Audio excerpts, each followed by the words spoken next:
when you're anchoring, people will still think that somehow the job is that you come in and you put on makeup all day and then you get up there and read scripts. Well, I hate to disappoint you, but that's not the job. You probably, in all probability, are not going to get a job after your first interview. But if you keep at it, you will. Misspellings and typos drive us nuts. If you aren't willing to take the time to pore over that resume and make sure that it's just perfect, I might not be convinced that you would be willing to take the time to be real perfect in the job that you're coming to apply for.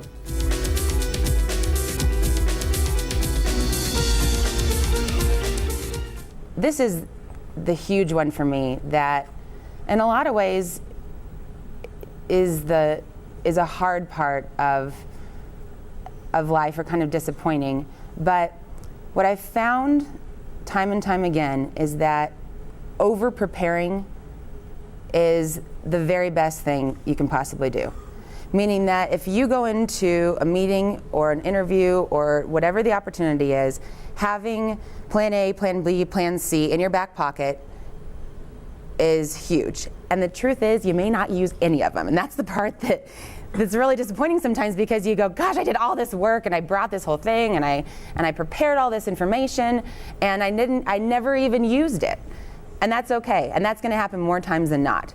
And knowing that you may not use it and not forcing it on someone is also, I think, really important. So going into a meeting, having your checklist of things that you want to get done, or an interview of things you need for them to know is not a good idea. I wanted to cover just a few things, I think, for you guys in terms of our interviewing process and opportunities I think that we have for folks.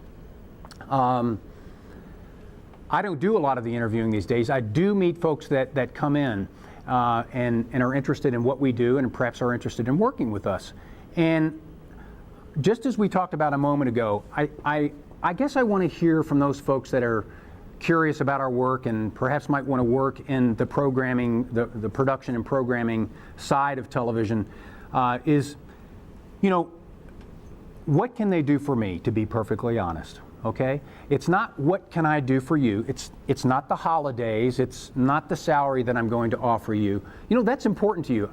There's no question about that. But in the interview process and in that interface with someone from our company, I'm interested in what you know about our company, what you can bring to us. Hand your resume to multiple people before you come in. Let all of them have an opportunity to chop your head off and attack that resume. It will be brutal, I promise you, but it'll be very, very necessary, so that you get some other perspectives from other folks, hopefully some with experience, who can say, you know what, you need to trim this, you need to arrange this and do this with your resume, so that when you come in, it's as professional looking as it can be. There is also zero excuse for misspellings or bad grammar in this day and age of computer spell check, some grammar suggestions coming from your text editors and so forth. I don't know how you feel about that, but misspellings and typos drive us nuts. If you aren't willing to take the time to pore over that resume and make sure that it's just perfect, I might not be convinced that you would be willing to take the time to be real perfect in the job that you're coming to apply for. Please don't think that you have to have a tattooed map of where you're going. I think in an interview situation, if you think of even reading a novel, how do characters reveal themselves to us? Well, through the narrator, yes, but the most revealing part of a character to us in a novel is through their dialogue. And this kind of loops back on what Sunny was saying even. So how you reveal yourself in an interview is very important, and it's not the literal thing that you're saying. Sometimes it's very much the figurative thing that you're saying. Practice being interviewed if you can at all do it. Do you recommend that? Yes. Practice being interviewed. It may seem weird to have your parents or your friends do it. So see if you can find somebody else to do it. Somebody within the industry would be great. Maybe your professor might be able to take the time to interview, but it's important to sit down in those interviews. We mentioned that the interviews are good, get through as many as you can. I have applied for jobs before early on that I didn't even necessarily want, because you want that opportunity to sit through that interview process. I have a confession. I did not admit to them that I didn't necessarily want that job, because I thought if I admitted that to them, I probably also really admitted it to myself, and it will show during the interview process. But take the time. They're tough to get through at the beginning when you're not used to doing it, and so the more practice you can get doing it, the better you'll become. Also, you'll find this hard to do early on, but you're also interviewing those people or that person. You want to make sure that that really is an organization that you want to go for.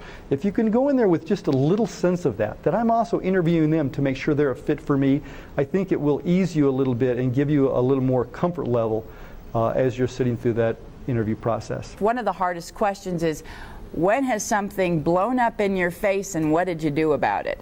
That's a tough question. You should always go in armed with it, because people aren't generally going to ask you about what did you ever do that went perfectly right and was wonderful and you were recognized and everything. Happy ending, right? You're going to be asked some of those tough questions. The other thing I would say, and this has been tough for me in my career, and I know that everybody is different, but I've learned in sales and beyond that listening is huge. In fact, it's fascinating because I'll find that I'll go into meetings thinking, gosh, I'm gonna tell this person this and this and this and this, and I've got this whole plan about everything I'm going to talk about, and then I find that actually they spend 90% of the time talking, and it couldn't be better. So I think that there are two different kinds of people. There are those that are waiting to talk, and there are those that truly are listening. So working to not be a waiter to talker is, I think, a really important thing to do in life.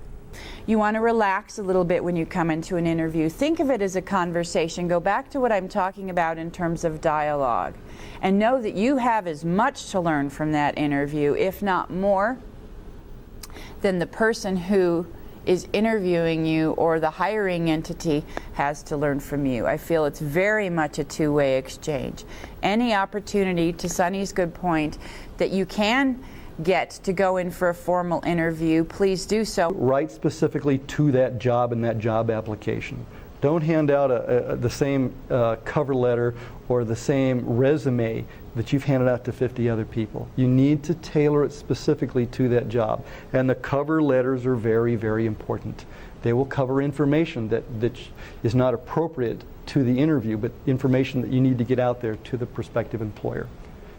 I've seen too many generic cover letters, I'll call them, that I'm going, you're applying for this job, and I can tell that you applied for another job previously, and you forgot to change your text. Yeah, that happens a lot. Don't do that.